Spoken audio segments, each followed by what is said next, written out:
Things haven't quite gone to plan for Joshua Zirkzee since his summer transfer to Manchester United. The Reds splashed £36.5 million on the Dutch forward after an impressive campaign with Serie A side Bologna, helping them qualify for the Champions League. Despite scoring on his United debut against Fulham, Zirkzee has struggled since then. In 11 Premier League appearances, the winner against the Cottagers remains his only goal and has just one assist to his name. The 23-year-old has never been prolific in front of goal, and reports have since emerged after his transfer. Former Reds boss Erik Ten Hag was not overly keen on signing the Dutch international. However, with Ten Hag sacked by United's hierarchy after a disappointing start to the season, Zirkzee has an opportunity to reignite his career. New boss Ruben Amorim has a decent track record of getting the best out of strikers, having transformed Victor Gyökeres into one of Europe's most feared goal scorers after his move from Coventry City. There remains plenty of debate around Zirkzee. What sort of striker is he? Does he need to play with a strike partner? Is he more of an attacking midfielder? Ex-Bologna boss Thiago Motta got the best out of him by allowing him to roam around the pitch, dropping deeper to pick up the ball and link up play in his infamous 2-7-2 formation. Interestingly, that formation refers to players in 3 areas of the pitch. Motta splits the pitch into 3 areas vertically, with 2 players on either flank and 7 players in central areas of the pitch. Zirkzee would lead the line, but often drop into midfield and allow runners to run in beyond him. At United, we haven't seen that link up anywhere near the heights of last season, though it is still early days. Amorim has quite the job on his hands to transform the club's fortunes, let alone Zirkzee's. However, Netherlands head coach Ronald Koeman may have handed Amorim the perfect blueprint to get the best out of Zirkzee. The United forward was utilised as a number 10 in the Netherlands 1 draw with Bosnia in the Nations League clash on Tuesday night. Zirkzee may have struggled on the night, but it's another option for Amorim if he wants to tinker with his preferred 3-4-3 formation. That being said, Zirkzee was replaced by former United loanee Wout Weghorst, with the Dutch head coach refusing to comment on his performance. The Red striker had a golden opportunity to score a second for the Netherlands, who were 1-0 up with 5 minutes of the first half remaining, but Zirkzee fluffed his lines. My thoughts on Zirkzee's performance? I'm not going to talk about individual player performances, Koeman told reporters at his post-match press conference.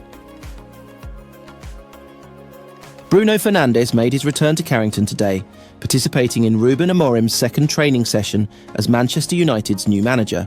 The Portuguese playmaker joined his teammates in what appeared to be a high-energy session as Amorim continues to implement his ideas with the squads. The training began with an intense warm-up, setting the tone for the day. Fernandes, known for his professionalism and leadership, quickly got involved, working closely with teammates and showing the sharpness that has made him a key figure at Manchester United. Amorim kept a watchful eye on the session, occasionally stopping play to offer instructions and refine tactical movements. Throughout the drills, Fernandes stood out for his vocal presence, frequently encouraging younger players and maintaining the tempo during possession-based exercises. Amorim was particularly active during the tactical segments of the training, where he emphasised pressing, quick transitions and positional play.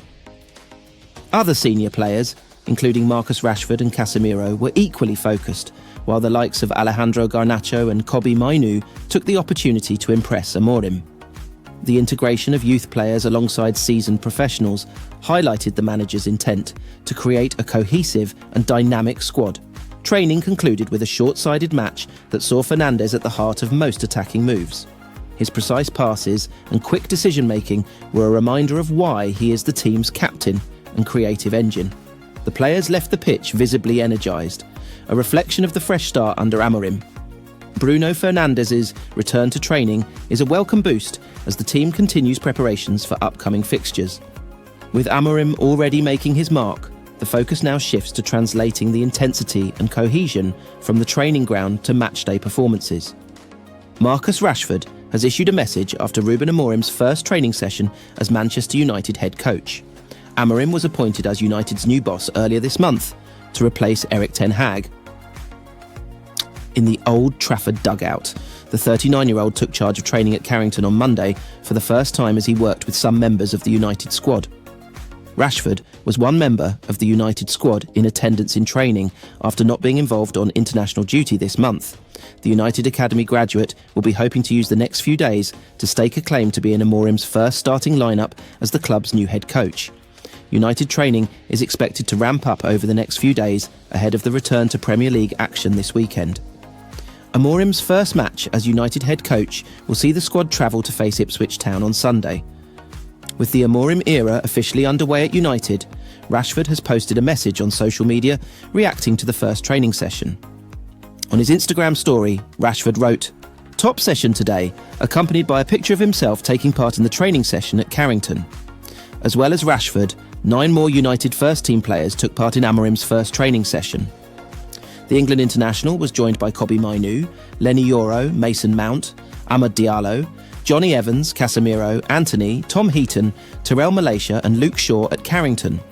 Mainoo, Yoro, Mount, Malacia and Shaw have all been on the sidelines for United in recent weeks through injury. Yoro is yet to make his competitive debut for United since his summer move from Lille, while Malacia has been stepping up his return from a long-term knee injury after featuring for the Under-21s last week.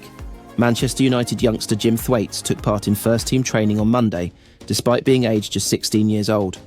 There are multiple senior players who are still away on international duty, meaning youngsters were needed to make up the numbers in Ruben Amorim's first training session. Among the academy players to be called up was Thwaites, who was also given the opportunity to train with the first team by Erik ten Hag ahead of facing Brighton in August. Thwaites is considered as one of the academy's leading prospects in his age group and won the club's Goal of the Season award for both under-16 and under-18 level last term. The youngster's great form has continued into this campaign, and he recently scored a stunning free kick. Thwaites has contributed 4 goals and 2 assists in just 3 starts. He has made a total of 9 appearances for the U18s and has spent some time with the U16 group. The midfielder predominantly played for the U16s last season, but he made 9 appearances for the U18s and was given 2 substitute appearances for the Under-21s. He was expected to be given a prominent role in Adam Lawrence's U18 side this season, and he's gone from strength to strength, making an appearance in every U18 league game. Different sources have suggested Thwaites has slightly gone under the radar in the conversation about emerging prospects, and the youngster has been tipped to have a bright future. Thwaites was the second 16-year-old to be involved in Amorim's first training session, as imposing defender Godwill Kukonki also took part, which was a huge milestone in his career. Jadon Sancho, Jack Kingdon, Sam Murray, Finale McAllister, Ruben Curley, Malachi Sharp, Godwill Kukonki, Lewis Jackson, Ethan Williams and Jim Thwaites. Paul Pogba is not likely to consider a return to Manchester United as the France midfielder, who has recently returned from a drugs ban, weighs up his options. The World Cup winner, 31, is currently training in Miami and, according to reports, looking to join a club in one of Europe's top 5 leagues. However, a third stint at Old Trafford is not expected to happen, despite Pogba being available for no fee after he came to a mutual agreement to rip up his contract with Juventus last week. Pogba was given a 4-year ban in September 2023, after he was found to have given a positive doping test that saw his testosterone level raised in August of that year. But he then had the length of that suspension reduced to 18 months on appeal, meaning he is free to return to action in March of next year. In a statement confirming his Juventus departure, Pogba said, "There are times when things don't go the way we want, but one thing is certain, the bond I have with you, dear fans, will remain unforgettable. You have given me so much, more than I can express in words, and I will always carry with me all the affection you have given me. You will always be in my heart. Good luck, Juventus." The Italian club released their own confirmation. Juventus Football Club and Paul Pogba announced that they have reached a mutual agreement for the termination of their contract as of the 30th of November 2024. The club wishes Paul the very best for his professional future. Pogba has also insisted that he can hit the same heights as before his ban, adding, "I'm still the same player but with a different hunger," he said. "I am more motivated. I am more hungry. I will appreciate the game more than before after it was taken away from me. I realised how important it was for me. I tasted what life is after the career." United, meanwhile, are expected to sell some players before any future signings are sanctioned.